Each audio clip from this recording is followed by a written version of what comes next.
जी, अस्सलाम वालेकुम मोहतरम, उम्मीद है आप लोग खैरियत से हैं। मैं अदनान रहमान आप ही खिदमत में हाज़िर हूँ और ये एक उर्दू की वीडियो है जिसमें मैंने आपको एक्सप्लेन करना है कि टैरिफ की स्टोरी चली कहाँ से है, ठीक है?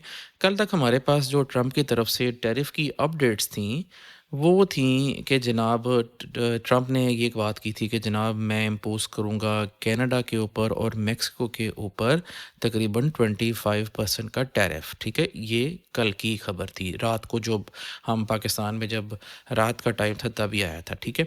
और ये टैरिफ लगाते साथ ही इसने कहा था कि मुझे लगता नहीं कि मेक्सिको और कनाडा की तरफ से कोई रिटेलिएशन होगी। रिटेलिएशन का मतलब होता है कि जनाब उनकी तरफ से कोई जवाबी वार, ठीक है? अब ऑब्वियसली उन्होंने कोई जंग तो करनी नहीं थी, उन्होंने दोबारा टैक्स की ही बात करनी थी कि भाई आपने हमारे ऊपर टैरिफ लगा दिया, हम अब अभी आपके ऊपर टैरिफ लगा रहे हैं, ठीक है? ये मैं रात की जो स्टोरी है ना, मैं वो आपको बता रहा हूँ, ठीक है? ये मून जो है ना, ये बना हुआ है रात का। अच्छा एंड देन टैरिफ ने सॉरी ट्रंप ने ये कहा कि जनाब हम रेसिप्रोकल टैरिफ्स जो है ना वो स्टार्ट करेंगे अप्रैल की 2nd। ये डेट बड़ी इंपॉर्टेंट है, इसको आपने अपने माइंड में रखनी है डेट, ठीक है? अप्रैल की 2nd को। अब रेसिप्रोकल टैरिफ्स क्या है? रेसिप्रोकल टैरिफ्स ये है कि जब ट्रंप ने शुरू में आते साथ ही टैरिफ्स की बात की थी, ठीक है? तब इसने कहा था कि जी मैं सारे ममालिक के ऊपर टैरिफ्स लगाऊँगा। तो उसके नतीजे में ये बाकी जो ममालिक हैं, इकोनॉमीज़ हैं, वो ट्रंप के पास आके कहती हैं कि जनाब अगर आप हमारे ऊपर टैरिफ लगाएँगे तो हम तो डूब जाएँगे, मर जाएँगे। ठीक है?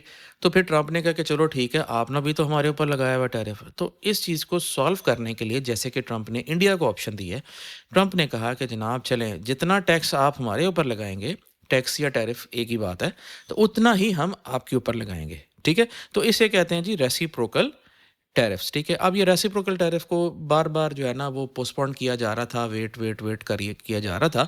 तो अब क्या हुआ कि अब इसकी डेट इन्होंने कर दी है कि जनाब 2nd ऑफ अप्रैल को हम ये अनाउंस कर देंगे, ठीक है? इसको स्टार्ट कर देंगे और उस वक़्त तक ये इंडिया ने और बाकी जो ममालिक हैं जिन्होंने ये बात की थी, वो इससे अपना फाइनल डिसीजन देंगे कि उन्होंने क्या करना है। इंडिया ने तो फिर अपने टैरिफ्स कम भी कर दिए हैं अमेरिका के ऊपर और वो पूरी एक लंबी स्टोरी है, मैं उसके ऊपर जाना नहीं चाह रहा। यानी कि पहली चीज़ आपने देखनी है कि जनाब रातों-रात ये 25% का हुआ कनाडा और मेक्सिको के ऊपर एंड देन फिर उसने कहा था कि मुझे नहीं लगता कि ये मेक्सिको और कनाडा रिटेलिएट करेंगे। ये मैं बार-बार क्यों कह रहा हूँ बिकॉज़ अभी रिटेलिएशन हुई है और मैंने अगली स्लाइड में आपको बतानी है। ठीक है?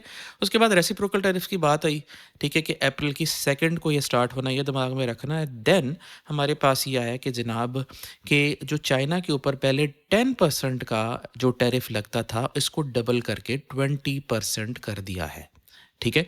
और ये बात तब से शुरू हो रही है जब से वो जो है ना वो डीप सीक आया, ठीक है?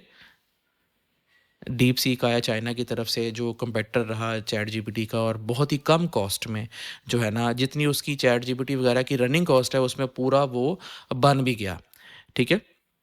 तो ये सारे मामले थे, लड़ाइयाँ वहाँ से शुरू हुई और अब जाके 20% चाइना के ऊपर ये लग गया है, ठीक है? और जब ये पहले बात हो रही थी कि जनाब हमने लगाना तो चाइना ने कहा था कि जी जनाब मैं वर्ल्ड काउंसिल में जाऊँगा, मैं ये करूँगा, मैं वो करूँगा, अभी तक फ़िलहाल उसके ऊपर कोई वर्किंग समझ नहीं है। ये तो पहली बात थी जो आपको समझनी थी। आई होप अभी समझ आ गई है आपको।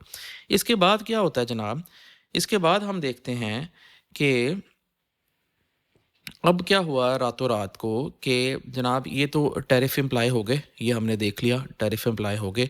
इसकी मैंने वीडियो भी बना ली, ऑडियो भी बना ली और अब मैं ये नेक्स्ट ये करूँगा कि मैं पहले जो मेरे प्राइवेट ग्रुप्स हैं, उनमें मैं एक जो एक ऑडियो नोट है वो पहले ही डाल दिया करूँगा कि भाई क्या फ़िल्म हुई है एंड देन उसके बाद ये जो मेरे डिज़ाइनर्स हैं ना, ये डिज़ाइनिंग करेंगे और मैं फिर वीडियो बना के वो लगाया करूँगा। लेकिन ऑब्वियसली फिर ये एक लेट इन्फॉर्मेशन हो जाएगी थोड़ी-सी क्योंकि डिज़ाइनिंग करनी, हर चीज़ करना।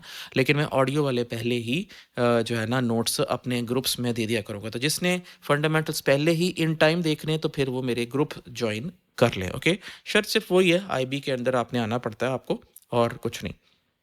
अच्छा, हम पहले बात कर रहे थे कि जनाब जब ट्रंप ने कहा कि यार मुझे नहीं लगता कि ये मेक्सिको और जो है ना कनाडा रिटेलिएट करेगा, तो उन्होंने फिर जैसे ही ये न्यूज़ ब्रेक होती है ना, तो उन्होंने रिटेलिएशन जो है ना अपनी स्टार्ट कर दी, ठीक है? इस रिटेलिएशन की कितनी अमाउंट है या क्या फ़िगर है उसके बारे में अभी तक कोई एग्ज़ैक्ट परसेंटेज में अमाउंट नहीं आई, लेकिन रिटेलिएशन शुरू हो गई है, ठीक है?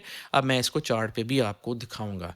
देन चाइना ने जनाब कहा है कि जनाब चाइना क्यों पीछे रहे? चाइना ने भी कहा ओके जनाब आपने हमारे ऊपर लगा दिया 10+10 हम आपके ऊपर लगा रहे हैं 15%। ठीक है? अच्छा अब आप बोलेंगे सर 10+10 तो 20 होता है लेकिन चाइना ने 15 क्यों लगाया वापस? बिकॉज़ इसकी ये रीज़न है चाइना को ये डर है कि अगर उसने ये एक तो 20% कर दिया तो एक होता है ना कि एक वार एक और गोली इनकी ज़ाया हो जाएगी। ये 5% ये किसी और टाइम पे अमेरिका को झटका देंगे। एक तो ये बात। दूसरी बात ये है कि अगर ये 20% कर देते हैं डायरेक्ट ही, तो ट्रंप ने पहले कहा हुआ था कि जनाब जिसने रिटेलिएशन में आके मेरे ऊपर टैरिफ लगाया, तो मैं टैरिफ डबल कर दूँगा। तो वो ये सोच रहे हैं कि जनाब अगर हम 20 करते हैं, इसके ऊपर तो हमारे ऊपर टैक्स हो जाएगा 40%। अब हमने 15 करते हैं, तो अगर रिटेलिएशन पे वो डबल जाता भी है, तो वो चला जाएगा ये हमारे 15 के ऊपर वो और 30 हो जाएगा। ठीक है? तो फिर भी 10% का डिफ़रेंस है। ठीक है? तो इसलिए ना वो थोड़ा-सा अपने आप को सेफ ज़ोन में रखना रखते हुए वो काम कर रहे हैं। अब इसके पीछे उनकी क्या पॉलिसी मूव है मुझे नहीं पता लेकिन ये मेरी असम्पशन है। ठीक है? उसके साथ हम देखते हैं कि जनाब अब इन्वेस्टर मैं और आप, ठीक है? हम आज ये हैं कि जनाब इस सारी जियोपॉलिटिकल टेंशन की वज़ह से हम आ गए हैं सेफ हेवन में। सेफ हेवन, ठीक है? ये हम सेफ हेवन में आ गए हैं। अच्छा आप बोलेंगे कि सर गोल्ड की समझ आती है कि जो है ना बैंक ऑफ अमेरिका ने ये बात की कि जनाब गोल्ड ने 3200 पे जाना है ओके फ़ाइन ये समझ आती है। चाइना ठीक है, वो बेच रहा है वो बॉन्ड्स बेच रहा है, यूएस बॉन्ड्स बेच रहा है और गोल्ड खरीद रहा है, ठीक है, चलो ये भी समझ आती है कि सेफ हेवन में गोल्ड ऊपर जाएगा और जा भी रहा है, ठीक है। और वैसे भी पूरी जो वर्ल्ड गोल्ड काउंसिल है वो भी जो है ना बाय में ही बैठी हुई है गोल्ड के, ठीक है, ये हर हर चीज़ समझ आ रही है। और जो जेपीवाई है, जेपीवाई की अब वो रिस्ट्रिक्टिव पॉलिसी के ऊपर जा रहे हैं।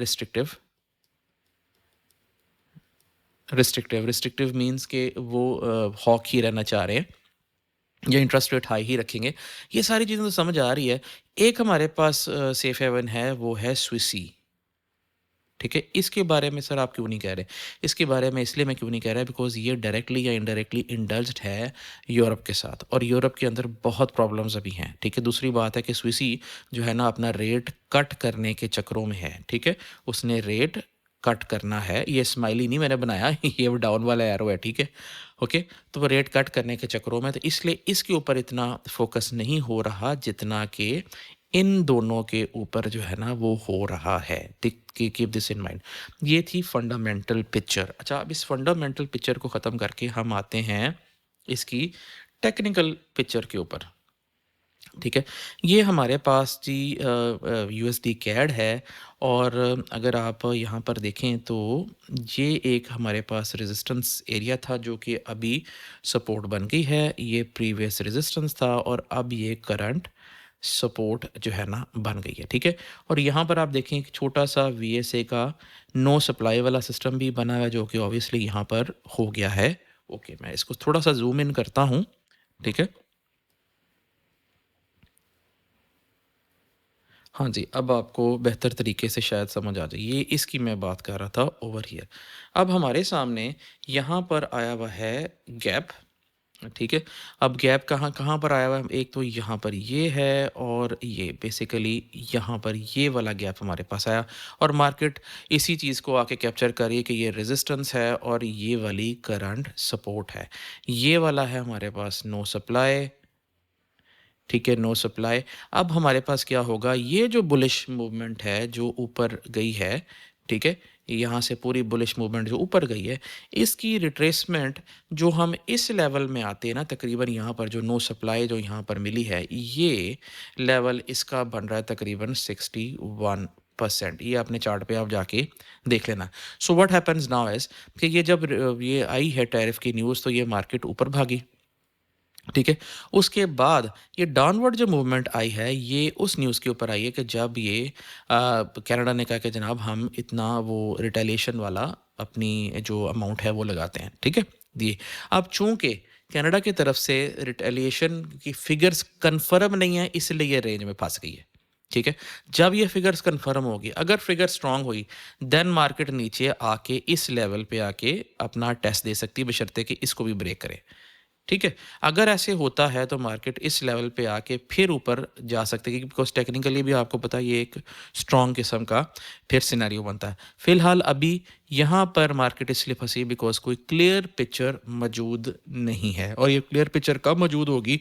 जब एनवाई सेशन ओपन होगा, ठीक है? तब वो ओरिजिनल जो है ना वो ठीक जो है ना बात करेंगे, ठीक है? I hope I have explained this. इसके साथ अभी मैं थोड़ा-सा गोल्ड को भी टच करता हूँ आपके सामने, ठीक है? गोल्ड में हमने क्या देखा, गोल्ड की भी सिनेरियो बिल्कुल तकरीबन रलती-मिलती ही है, ठीक है? ये H1 का चार्ट है, मेरे ख़्याल से ये मूवमेंट थी जहाँ पर आई है रात को, ठीक है? तकरीबन इधर यही वाली मूवमेंट थी ना, over here in this place, ठीक है? और मैं कल से भी नोट कर रहा था कि ये एक पूरी एक वो जो ट्रेंड लाइन वाला सीन है ना वो स्टार्ट हुआ है, और ये एक वो जो है ना हमारे पास गैप आया हुआ है अगेन, ठीक है? इस गैप का रीटेस्ट, ओके, थोड़ा सा रीटेस्ट हो एंड देन मार्केट ऊपर जाए, फिर आप इसकी बुलिश सेंटिमेंट पे रहना। अच्छा, गोल्ड को ट्रेड करने के लिए what you should do is कि आप सबसे पहले ना इसको छोटे टाइम फ्रेम पे जाएं, बिकॉज गोल्ड इतने बड़े टाइम फ्रेम पे H1 के ऊपर आपको पता है संभालना थोड़ा सा मुश्किल हो जाता है, ठीक है? इसको सँभालने के अगर आप 5 मिनट्स के ऊपर आते हैं, ठीक है? तो ऐसी मूवमेंट आपको काफ़ी बेटर मिल सकती है, ठीक है? बी अ बुल, जो नज़रें आपको समझ आ रही हैं ना सारी बातें, वो बोला ये कोई सिग्नल नहीं है, ये एक सिर्फ़ एक एजुकेशनल एक चीज़ है जो मैं आपको समझा रहा हूँ। Be a bull over here, और आप उसको ऑर्डर ब्लॉक्स के साथ वो देख सकते हैं, जैसे कि M5 का ऑर्डर ब्लॉक कोई है, ठीक है? लेट्स सी, ये वाला एक ऑर्डर ब्लॉक था जो कि अब बतौर सपोर्ट ही काम किया बार-बार आज के दिन में, ठीक है? और do we have something on M15, ठीक है? ये बेरिश ऑर्डर ब्लॉक है लेकिन non confirmed. M30 same, H1 same, कोई अभी तक वो बेरिश चीज़ नहीं मिली, ठीक है? What we can do now, एक ये अपने पास लाइन है और एक ये लाइन है, इसका टेस्ट हो जाए, ठीक है? ठीक है, और ये अमेरिकन सेशन में then you can move towards the upside, अगर नहीं तो इस एरिया को टारगेट करना जो कि तकरीबन रफली, ये मैं अपने अंदाजे से कह रहा हूँ, ये 61% वाला लेवल बनेगा दोबारा ऊपर जाने के लिए, और ये लेवल्स काम करते हैं, ठीक है? जैसे कि देखो सी दिस ओवर हियर, ये ऊपर गई और ये तकरीबन ऑलमोस्ट 60 वाला ही लेवल आ रहा है, ठीक है? So this is how the game plays, ठीक है? अगेन यही लेवल आगे चलता आ रहा है। अब यहाँ से होना क्या है, ठीक है? अगर इस पूरी लेग को यहाँ से यहाँ तक देखो, तो तब यही लो बन रहा है तकरीबन 61%, ठीक है? वरना 61% यहाँ बन रहा था। तो अगर आपको यहाँ पर कोई टेस्ट मिलता है, आप जो है बुलिश जा सकते हैं। दूसरी एंट्री आप यहाँ से ले सकते हैं, ठीक है? बुलिश जाने के लिए। यहाँ से जो है ना, इस मूव को चेज़ करना थोड़ा-सा रिस्की हो सकता है, बिकॉज़ यहाँ पर देखें होना क्या है, जो कंट्रोलर बैठे हुए हैं जिन्होंने गोल्ड को बाय करना है, वो क्या करेंगे, यहाँ से मार्केट को नीचे लेके आएँगे। 1 मिनट। यहाँ से मार्केट को नीचे लेके आएँगे, ठीक है? और जैसे ही प्राइस नीचे आएगी, वो यहाँ पर से कहीं से अपनी आहिस्ता-आहिस्ता बाय करके ऊपर लेके जाएँगे, बिकॉज़ ये जो बाय वाले बैठे हुए हैं, इनका एसएल यहाँ पर है, इस एसएल को टच करके इनकी जो सेल्स को अपनी बाय में कन्वर्ट करके वो फिर ऊपर जाएँगे। तो ये पूरा एक सिनेरियो आप समझें किस तरह मैं आपको बता रहा हूँ, ठीक है?